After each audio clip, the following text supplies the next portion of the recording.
प्रियंका गांधी एवं राहुल गांधी जी नेतृत्व से आए हैं। महंगाई इतने चरम पे है, बेरोजगारी इतने चरम पे है, ये तानाशाह बीजेपी सरकार मानने वाले में से नहीं है।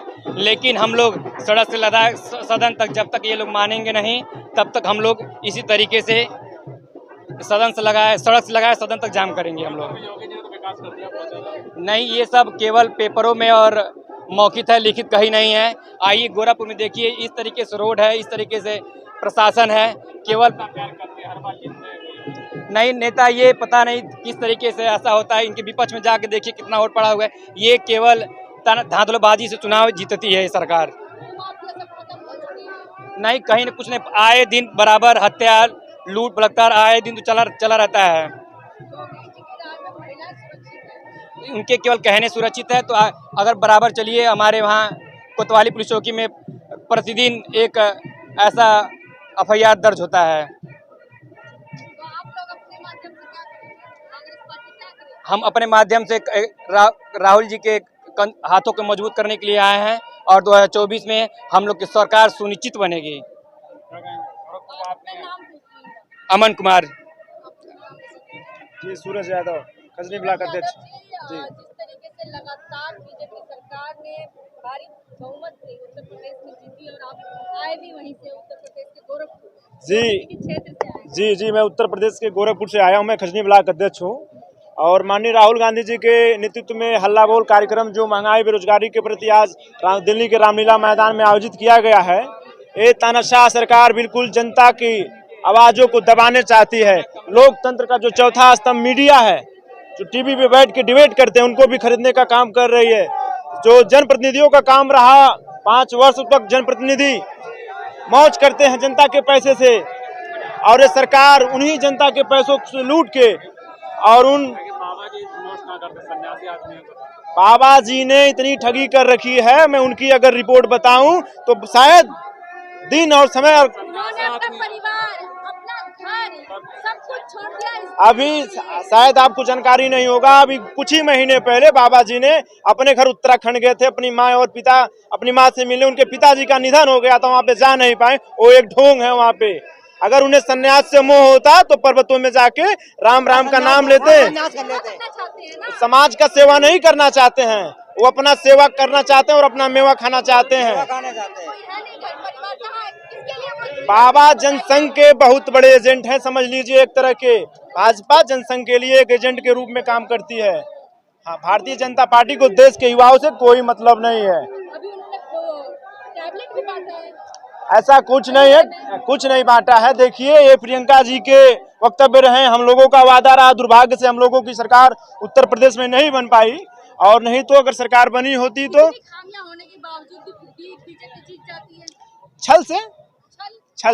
छल और कपट से 267 विधायकों को खरीदने का काम इन्होंने न जाने कितने हजार करोड़ रुपए खर्च करके सरकार बनाई है।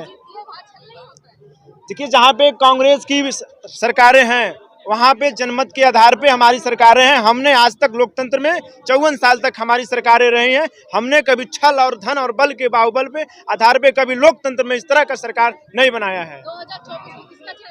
2024 में माननीय देश के यशस्वी प्रधानमंत्री, हम कहूँ तो आने वाले कल के प्रधानमंत्री माननीय राहुल गांधी जी के नेतृत्व में देश की रोजगार व्यवस्था, स्वास्थ्य और शिक्षा व्यवस्था अच्छे पैदान पे पहुंचेगी। जो आज हमारे देश की जीडीपी और अर्थव्यवस्था खोखली होती चली जा रही है, ये आने वाले दिनों 2024 के बाद से लगातार इजाफा होगा माननीय हमारे नेता राहुल गांधी जी के नेतृत्व में। मेरा नाम अनुराग पांडे है, मैं गोरखपुर जिले से आया हूँ, उत्तर प्रदेश से।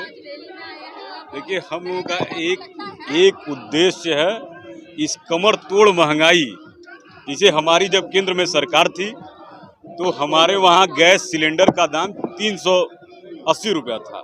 आज गैस सिलेंडर का दाम 1000 से ऊपर हो गया है। हम पेट्रोल 60 रुपया में देते थे, आज पेट्रोल का दाम 100 रुपया है।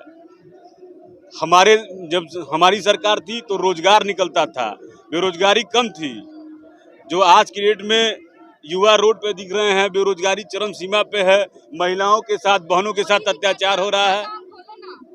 मोदी जी कहते हैं, आप ये बताइए, हम जो है शिक्षित हो रहे हैं, हमारे माँ बाप जो है पढ़ा लिखा के हमको ये सपना देख रहे हैं कि हम भी कहीं नौकरी करें और अपने बहन की शादी कर लें, मकान बनवा लें।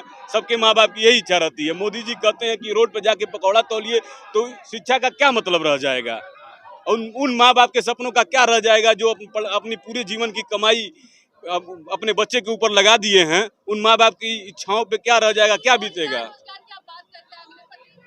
अग्निपथ योजना तो युवाओं के साथ छलावा है।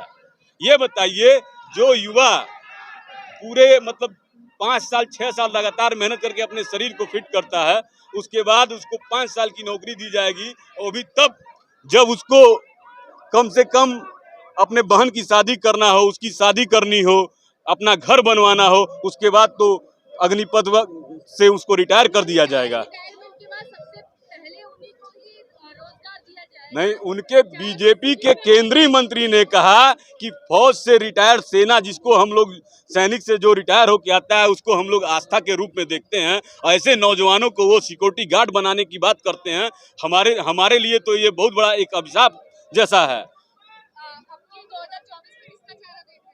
हम 2024 के लिए हमारे प्रिय नेता राहुल गांधी जी का हम लोग सपना देख रहे हैं कि वो आएंगे तो बेरोजगारी कम होगी और देश में जो है विकास की गंगा बहेगी। धन्यवाद।